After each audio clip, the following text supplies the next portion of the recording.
আনন্দের বিষয়।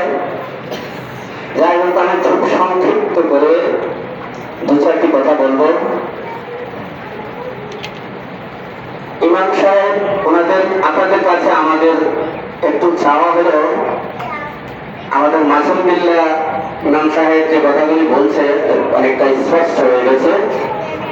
আসলে আমার মতো একটা লোক এই মাদ্রাসায় সাহায্য করা, সহযোগিতা করা অনেক কঠিন, কিন্তু একজন ইমাম সাহেব দু একটি কথার বিনিময়ে এই মাদ্রাসার জন্য উপকার করার খুব সহজ। যেমন আমি একটা উদাহরণ দিই, একজন ইমাম সাহেব যদি ওনার মেম্বারে উঠেন, উনি চোখটা খুললেই দেখেন ওনার প্রাণ প্রিয় 10 জন মুসল্লি ওনার সামনে আছে।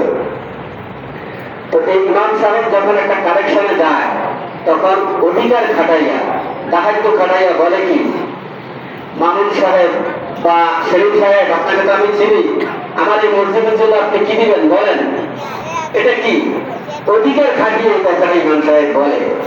এটা কিন্তু আমি মামুন সেখানে যায় বলার কোন সুযোগ নাই।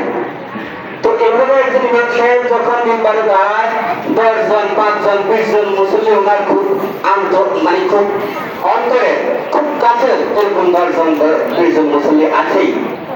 তো এই 10 জন মুসল্লির কাছে যদি এই ইমাম সাহেব 10 ব্যাগ সিমেন্ট চায়, আমার মনে হয় না করার কোনো সুযোগ নাই। ইচ্ছা অনিচ্ছা, লজ্জা বলে হোক, যেভাবে হোক, স্বীকারোক্তি দিয়ে দিবে যে হ্যাঁ হুজুর আপনি চাইছেন, আমি এক ব্যাগ সিমেন্ট দিয়ে দিলাম নিঃস্বার্থে। এটা কিন্তু আমার পক্ষে সম্ভব না। আর 10টা মসজিদের ইমাম সাহেব আমাদের এখানে হাজির